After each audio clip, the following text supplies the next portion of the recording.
s'est présenté comme étant le jeune frère du président. C'est ici que vous l'avez connu? Oui, mais vous savez, moi je ne veux pas, celui-là, je ne veux pas faire trop de détails. Vous savez, c'est très complexe. Quelqu'un peut se présenter comme étant le frère du président. Je ne suis pas le seul qui est subi comme adresse ces cas. Ça peut arriver. C'est ici, en toute sincérité entre Dieu et moi, que j'ai fait la connaissance de M. C.C. Raphaël. Et même lorsqu'il parlait de mon frère, c'est ici. Monsieur le Président, oui.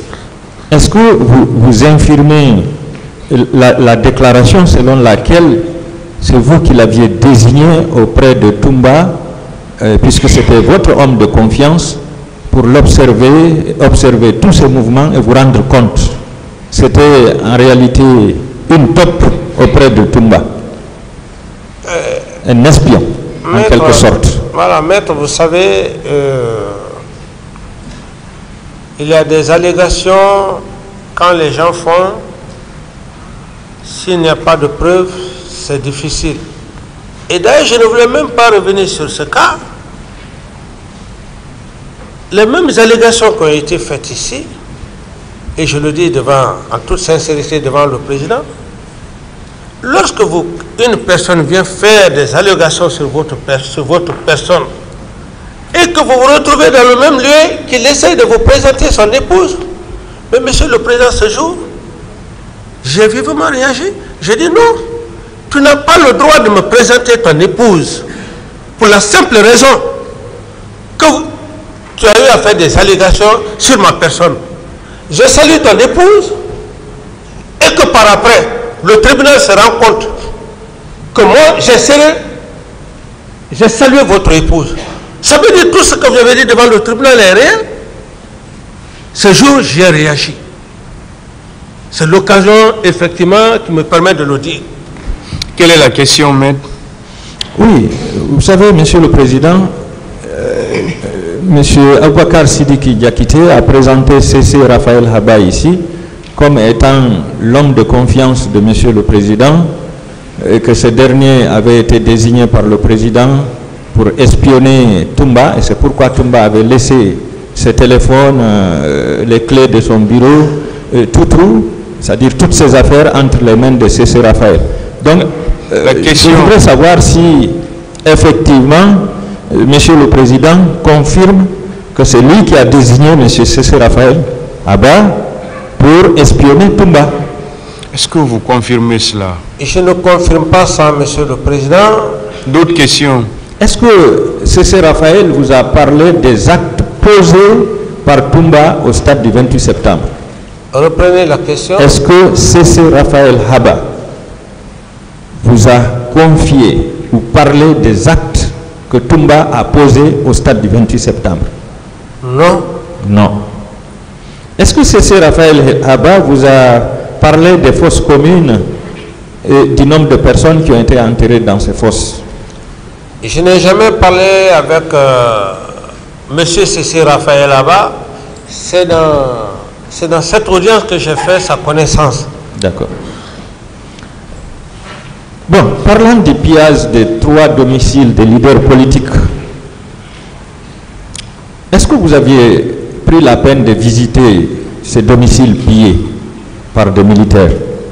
Que si vous aviez pris la peine de visiter ces domiciles pillés par les militaires? Mais moi, c'est pas mon rôle. Le rôle d'un président, se déplacer, aller chez les gens parce qu'ils ont pillé. Non. Le rôle d'un président, s'il est informé, il prend les dispositions. Ce qu'il a à faire, il le fait. Merci.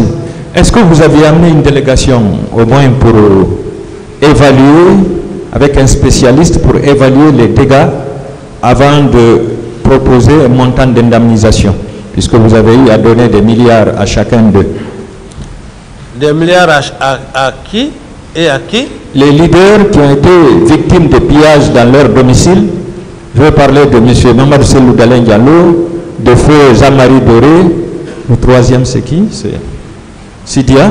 Voilà, de M. Sidia Touré. Chacun a empoché, je ne sais pas si c'est 2 milliards de francs guinéens sous forme d'indemnisation. Est-ce que ces 2 milliards représenter l'indemnisation par rapport au pillage ou par rapport aux blessures dont ils ont subi comment dirais-je, dans la journée du 28 septembre, Monsieur le Président? Il faut, à ce niveau, je n'ai pas de réponse à vous donner. Monsieur le Président, vous savez pourquoi j'ai posé cette question?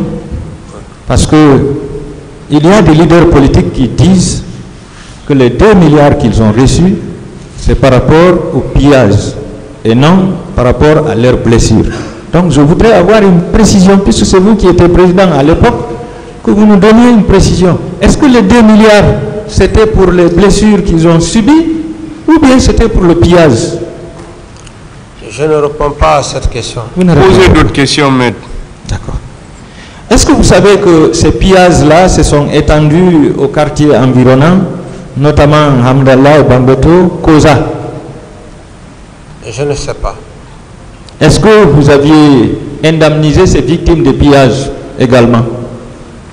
Est-ce que vous et votre gouvernement, vous aviez indemnisé ces victimes de pillages qui ne sont pas des leaders politiques?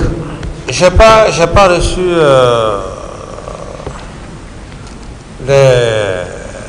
des personnes victimes de ces pillages. Oui, par rapport aux leaders politiques, je pense que les leaders n'avaient pas effectué un déplacement pour aller vous rencontrer et vous dire, Monsieur le Président, nous avons été victimes de pillages, nous vous demandons d'indemniser. Mais c'est vous qui avez décidé d'indemniser, mais vous avez refusé de clarifier tout de suite. Puisque vous avez indemnisé les leaders politiques, qu'est-ce qui vous empêchait d'indemniser aussi les citoyens qui ont été victimes de ces pillages? J'ai dit que je ne réponds pas à cette question. Merci, merci.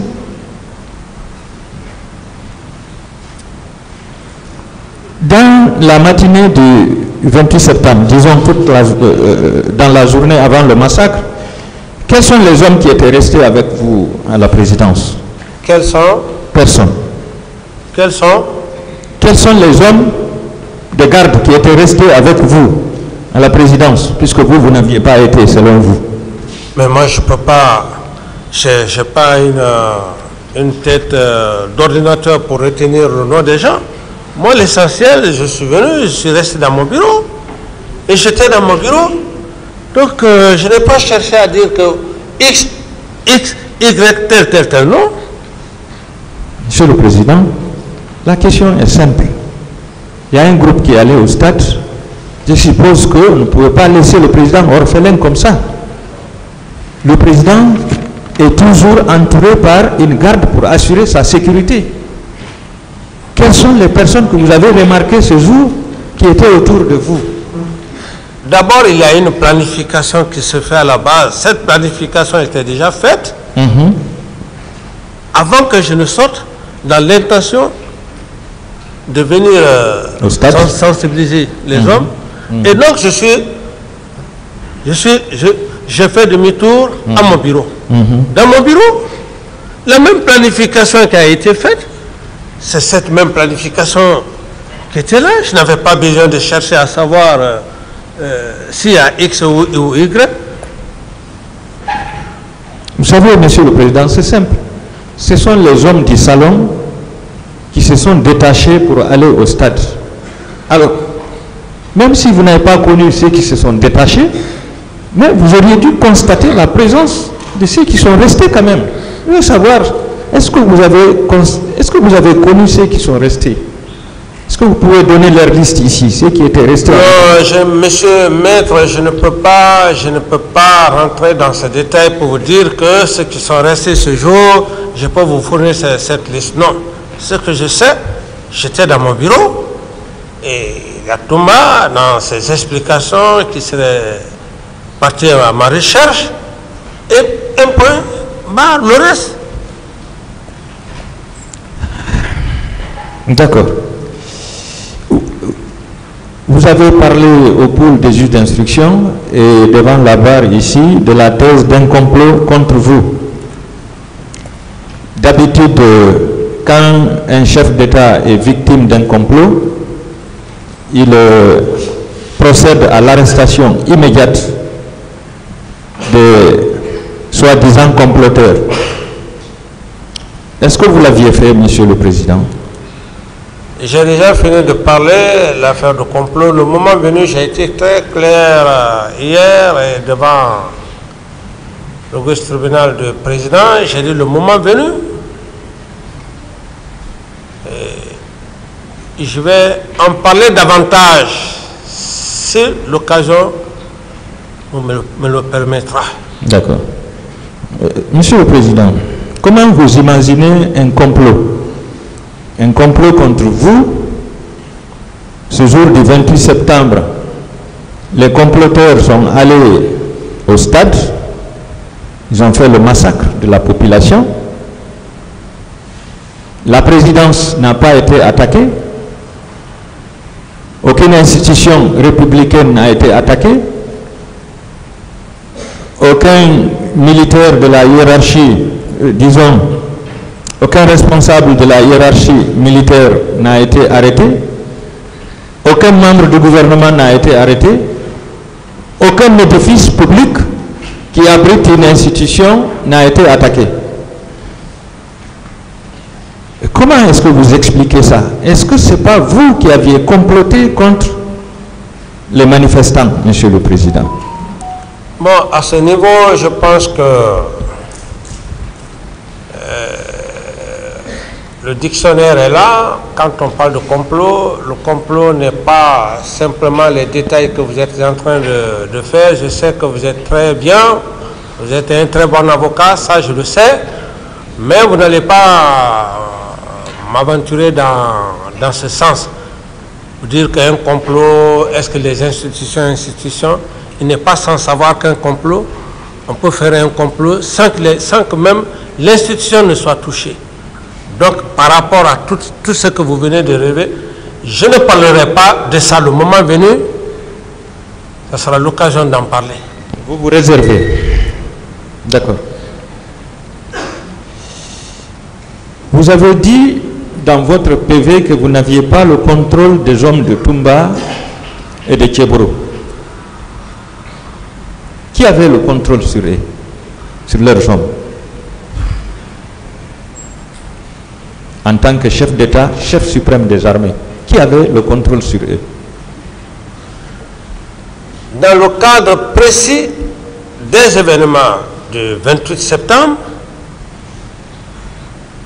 le colonel Tebro, ses attributions régaliennes, c'est le maintien d'ordre et autres services liés à son département. Donc je n'ai pas d'instruction à lui donner. J'ai été très clair. Je dis très rarement d'ailleurs, je me voyais avec le colonel Tebro. Chaque matin, il avait pour mission de faire des patrouilles diurnes et nocturnes. Alors, est-ce que ces patrouilles diurnes nocturnes, au moment où il allait traquer, c'est pas moi, est-ce que c'est moi qui lui donnais les ordres? Il connaît son boulot, il connaît son travail. C'est dans ce contexte que j'ai parlé. C'est dans ce contexte. Restons dans le contexte. Monsieur le Président, oui. Le colonel Tchéboro a dit ici que le maintien d'ordre ne relevait pas de lui. Il ne faisait que les patrouilles. Je suis d'accord. Le maintien d'ordre relevait de la gendarmerie. Je suis d'accord, mais si il a dit, si M. Tchéboro a dit, moi, le contexte dans lequel je me suis exprimé, c'est ce détail-là, ce sont ces détails-là que je suis en train de vous donner pour dire que je n'ai jamais donné des instructions au colonel Tebro. Encore moins le 28 septembre, je ne lui ai pas donné des instructions pour dire, bon, mon colonel, voilà, il faut aller au stade du 28 septembre, il y a tel. Non. Moi, je ne parle pas de ça. Monsieur le Président, je parle dans le contexte général. C'est-à-dire, si vous dites que vous n'aviez pas le contrôle sur les hommes de Toumba et le contrôle sur les hommes de Tchéboro, je me suis dit que certainement vous étiez en otage, Monsieur le Président. À un moment donné, est-ce que vous n'êtes pas senti en otage, puisque chacun faisait ce qu'il voulait? Mais je ne voudrais pas parler de ça pour ne pas perdre du temps, afin qu'on puisse évoluer, parce que ça va être des détails que peut-être même vous ne serez même pas, vous n'allez même pas être convaincu. Donc par rapport à ça, à ce niveau, je n'ai plus d'autres explications à vous donner, maître. D'accord. Est-ce que vous vous souvenez d'une de vos phrases lors de l'humiliation de feu général Toto? Vous l'aviez dit dans son bureau, on ne peut pas commander avec la peur au ventre. Vous vous souvenez de ça, Monsieur le Président? Oui, je dis bien que, maître, c'est le passé, c'est le passé. Ce n'est pas ces faits-là que l'auguste tribunal de Monsieur le Président a besoin. Il faut qu'on soit clair. Moi, j'ai besoin de cette réponse. Vous avez besoin, mais moi, je ne cherche pas à vous convaincre. Est-ce que vous vous souvenez? Moi, Monsieur Camara, je ne cherche pas à vous convaincre. Monsieur Camara, s'il vous plaît, est-ce que vous pouvez répondre à la question? Voilà. Je ne réponds pas à cette question. Posez d'autres questions. Qu'est-ce que vous aviez fait après avoir été informé que le massacre se faisait au stade? Qu'est-ce que vous aviez fait pour arrêter ce massacre, Monsieur le Président? Et par la même occasion, je profite de l'occasion pour tous ceux qui sont morts en la personne du général Toto. Je ne voudrais plus que vous me posiez une telle question parce que je respecte la Monsieur mémoire. Camara, on va vous poser des questions surtout. C'est à vous de les répondre. Mais vous ne pouvez pas dire, vous ne pouvez pas définir un cadre dans lequel on doit vous poser des questions. Merci, Monsieur le Président. On va vous poser toutes les questions. Monsieur le Président. Acceptez de les répondre. Vous n'avez pas besoin de faire trop de commentaires. Ok, merci, Monsieur. Pourquoi je vous dis que vous pouvez répondre par oui ou par non? Vous vous dites que vous ne répondez pas. En ce moment, le tribunal aura l'attitude d'apprécier. Merci, Monsieur. Voilà. Allez-y, maître. Monsieur le Président, je vous remercie, Monsieur le Président. Mon Président, je rappelle que Joseph Loa, feu Joseph Loa Makambo, vous a entretenu à 3 reprises. Pour la première fois, c'était la nuit du 27 au 28. Quand il vous a réveillé, il vous a informé, ça s'est passé. Dans la matinée, il vous a dit que la manifestation a eu lieu et que ça ne va pas là-bas. Il y a eu des morts. Pour la 3e fois, il vous a dit, on m'a informé que Toumba est allé au stade et qu'il y a eu beaucoup de morts, beaucoup de blessés. Pour la 2e fois, quand il vous a dit, la manifestation a eu lieu, j'ai appris que ça ne va pas là-bas. Il y a des militaires qui sont allés. Est-ce que vous ne pouviez pas, en ce moment, intervenir ou faire intervenir un corps, que ce soit la police ou la gendarmerie ou l'armée, pour arrêter le massacre, Monsieur le Président? Mais la police et la gendarmerie étaient déjà sur place, maître. La police et la gendarmerie étaient déjà sur place. Si il y a eu d'autres militaires, en dehors de la gendarmerie et de la police, qui sont partis, ça c'est... Ils sont partis pour un autre objectif, pour leur propre mission. Oui, mais vous savez, Monsieur le Président, les différents corps se connaissent. La police connaît son rôle, la gendarmerie également.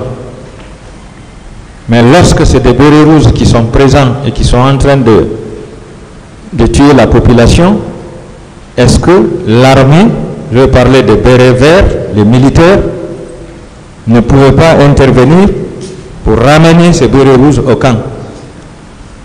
Oui, je prends l'exemple de ce qui s'est passé en Gambie, lorsque le président Yahya Jammeh a voulu se maintenir au pouvoir alors qu'il avait perdu les élections, il se sentait fort de la garde présidentielle.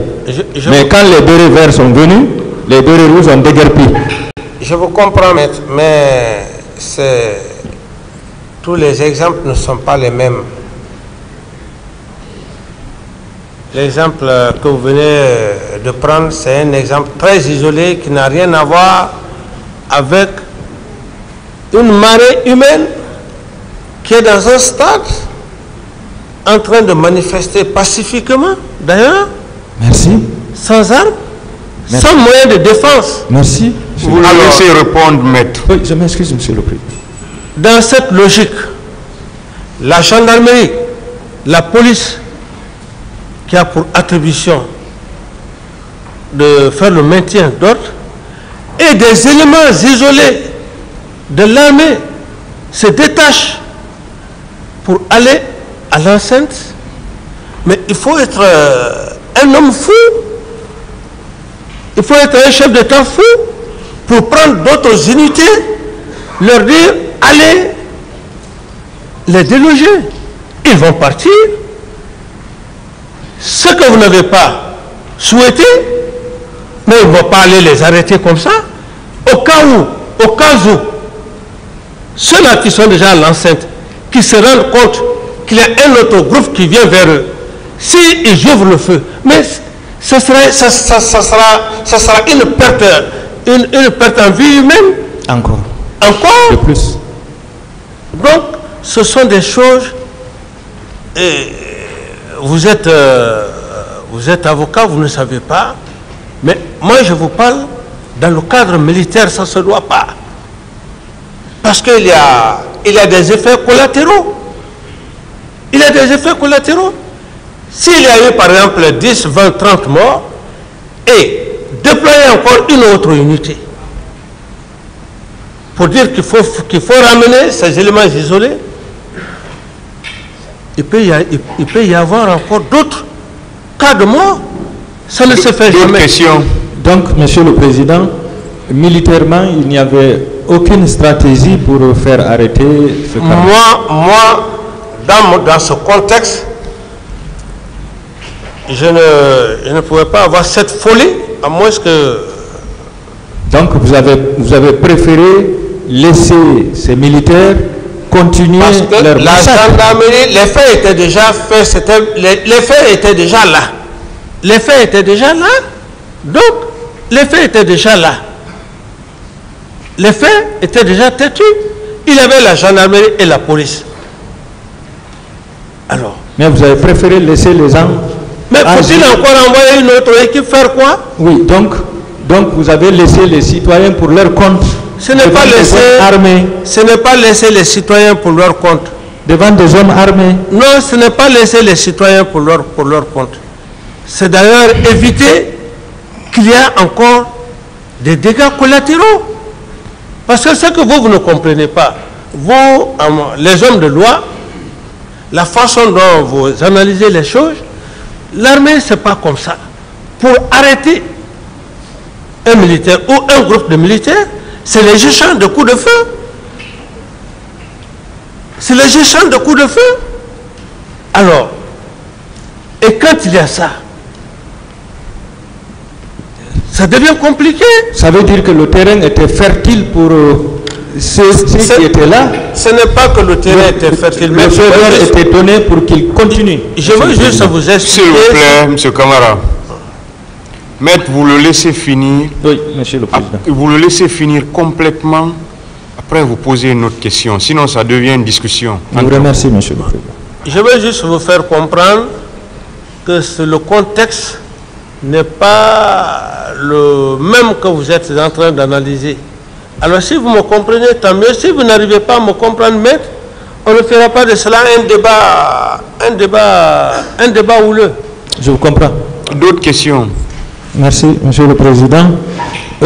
Monsieur le lieutenant Aboubakar Sidiki Diakité déclarait que vous auriez amené 250 recrues de l'armée du centre de formation de Siam qui ont été habillés en civil et armés pour aller au stade. Que répondez-vous? Oui, maître, c'est pour cela que j'ai été très clair. J'ai dit que chaque fois que vous revenez sur le cas de M. Aboubakar Sidiki Diakité alias Toumba, ça me pousse encore à revenir, à rafraîchir, comment dirais-je, votre mémoire. En quoi disant? C'est dans cette même salle, devant l'auguste tribunal de M. le Président, que M.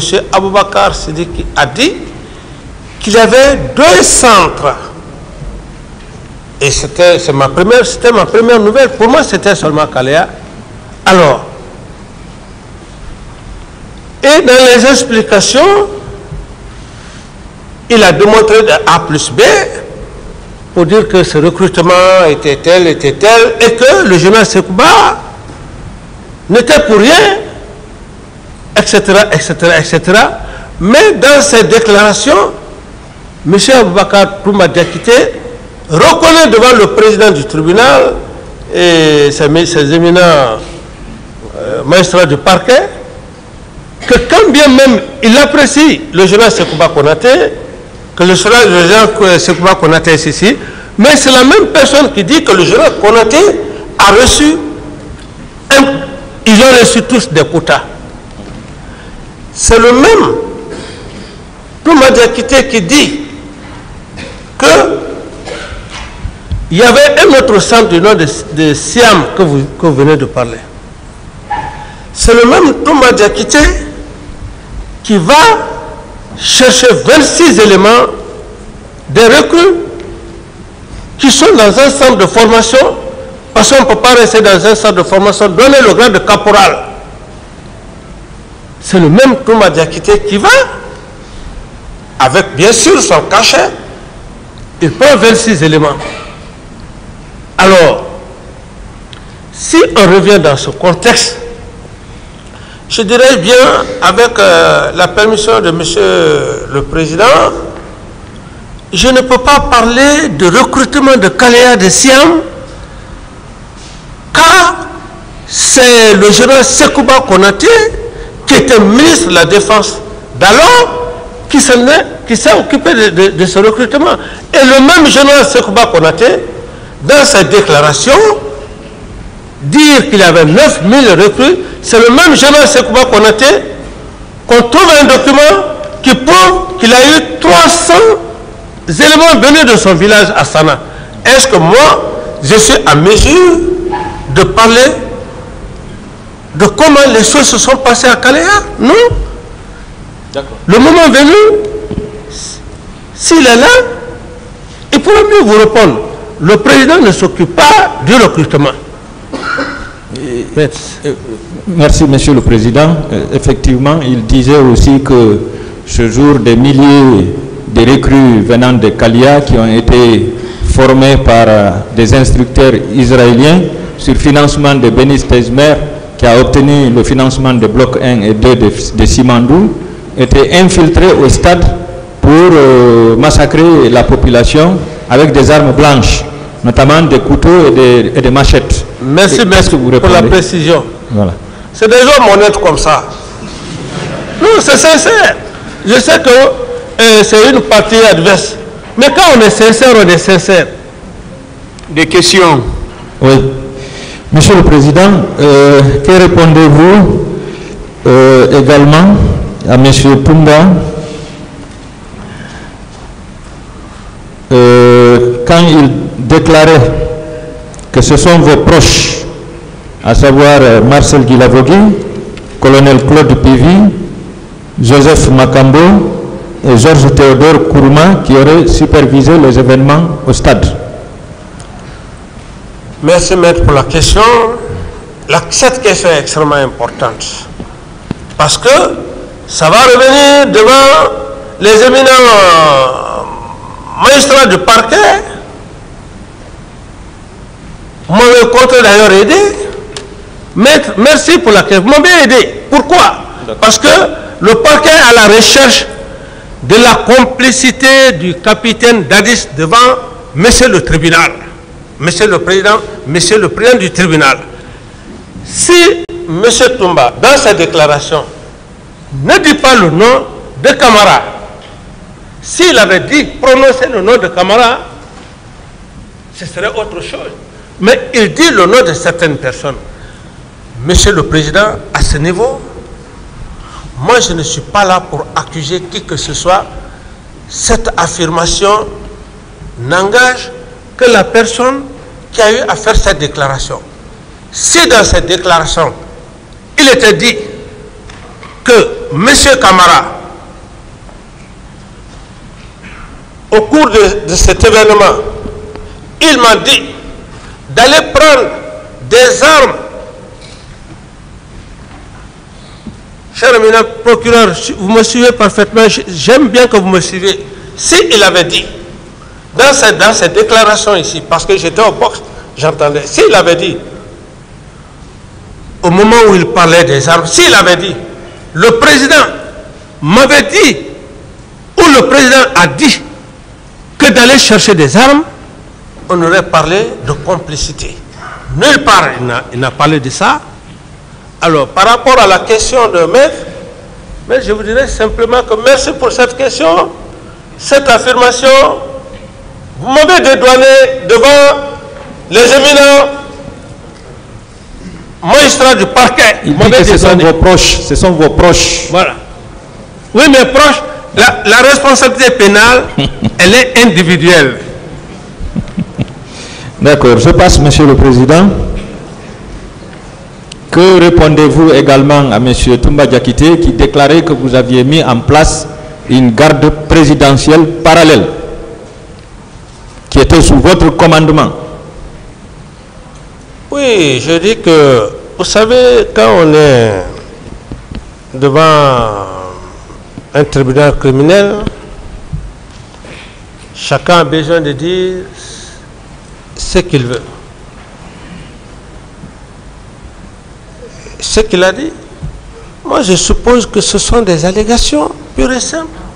Parce que M. Toumba Diakité, sachant, quel que soit le plus grand avocat du monde, même s'il quittait sur la planète Mars, il ne pourra pas le défendre, le blanchir, parce qu'il a eu le courage de dire devant le tribunal criminel que le président Dadis ne m'a pas donné des instructions. Donc il est parti pour une mission qu'il connaît. Alors, par rapport à la question, il ne veut pas aller seul. Il veut toujours aller avec l'homme qu'il a tenté de le tuer, puisqu'il n'a pas pu. Donc, devant le tribunal, devant l'auguste tribunal, M. Toumba veut simplement aller avec le capitaine Dadis. Mais par la grâce de Dieu, après tout ce qui s'est passé, aucune preuve, il n'a dit ici, il n'a parlé nulle part que je suis complice avec lui. À tout point de vue, il s'est érigé d'ailleurs en avocat défenseur des choses du général Sekouba. Le même Sekouba, je ne sais pas, parce que Dieu là, il est puissant. On ne blague pas avec les sourates. Il parvient à dire qu'ils ont eu des quotas. Alors, mais toutes ces allégations, je veux simplement vous dire, Toumba peut avoir toutes les argumentations. Il ne veut pas aller seul. Il veut que vous alliez où ensemble? Il veut s'approcher à moi. Oui. Parce qu'il a commis des faits qui sont graves. Il a désobéi son chef. Il est parti au stade sans mes instructions, sans mon ordre. Et ce qui s'est passé en voyant la gravité de ça, c'est tout son objectif. Mais moi, je n'ai rien contre lui. On est devant des personnes qui sont aguerries, qui sont réfléchies. D'accord. D'autres questions? Merci, Monsieur le Président. Que répondez-vous sur les accusations faites par Feu Général Toto qui déclarait que le colonel Tcheboro Camara, le lieutenant Toumba Diakité, le colonel Claude Pivi, le colonel Ablaye Sherif Diaby et le capitaine Moussa Dadis Camara étaient tous impliqués dans la répression des manifestants au stade du 28 septembre? Pour cette partie, je crois que même cela existe dans le droit pénal. Dès lors qu'une personne n'est plus en vie, toutes ces déclarations, à ma connaissance, tombent à l'eau parce que il n'y a pas de confrontation et le président va être embarrassé par rapport à une confrontation. Autrement dit, je respecte la mémoire du feu général Toto, qu'un jour aussi, nous sommes appelés un jour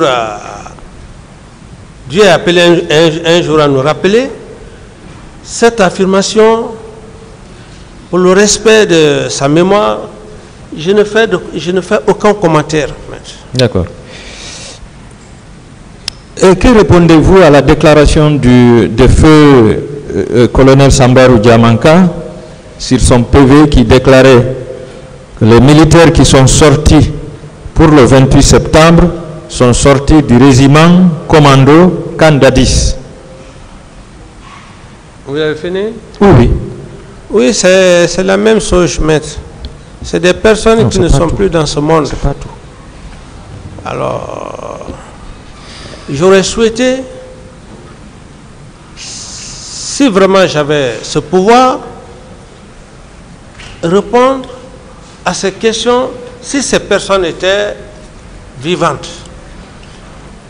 Alors, ces affirmations, maître, pour le respect de leur âme, le repos de leur âme, cette affirmation n'engage que parce que il n'y a pas de moyen de confrontation, il n'y aura pas de moyen de confrontation.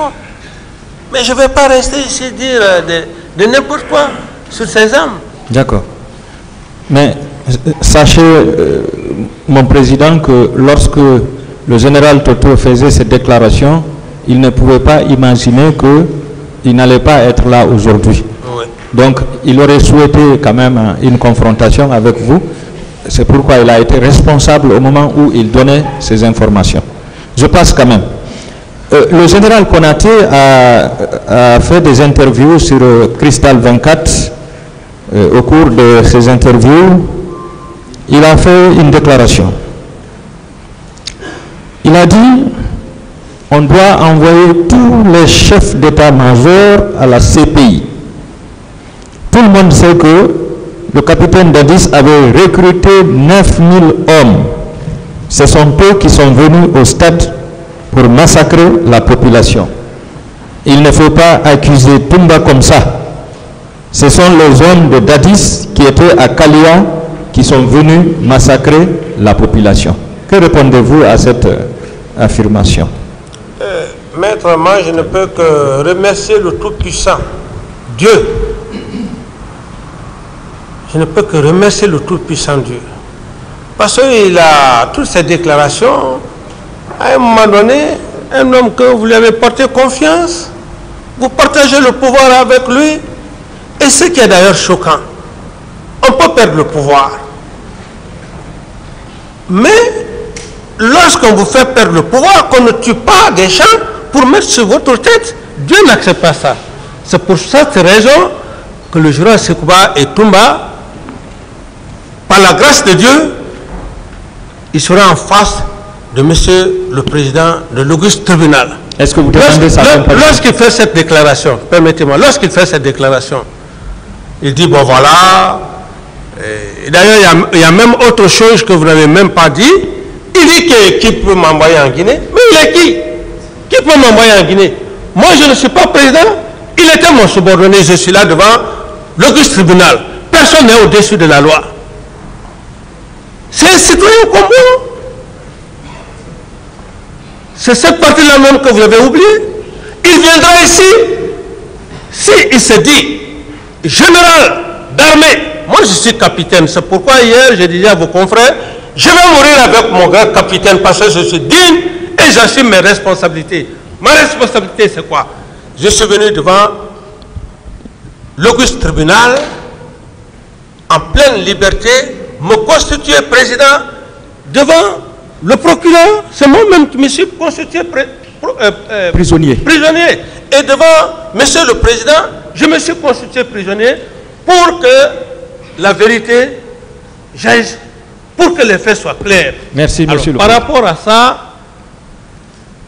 toute la sagesse reviendra à monsieur le président et le moment venu, si c'est opportun, mais ce sont c'est du bluff ça, se vanter. On ne peut pas se vanter devant un peuple.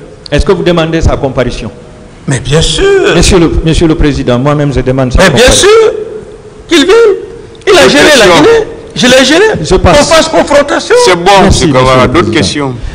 Répondant à la première question du pôle des juges d'instruction, vous avez déclaré, citation: je ne suis pas heureux par rapport aux crimes odieux et aux massacres crapuleux qui ont été perpétrés par mes compatriotes. Est-ce que vous reconnaissez que ce sont vos hommes qui ont massacré cette population, monsieur le président? Oui, bon, en quelque sorte, j'ai dit que je ne suis pas heureux, mais on est tous Guinéens. C'est peut-être la corporation qui diffère, mes hommes, ben c'est les militaires. Et mais je sais que c'est eux qui sont partis au stade. C'est ça, il n'y a rien à cacher dans ça. Monsieur le président, oui. Est-ce que vous pouvez accepter de citer pour le tribunal ne serait-ce que 10 éléments qui ont participé à ce massacre pour le tribunal, s'il vous plaît? Non.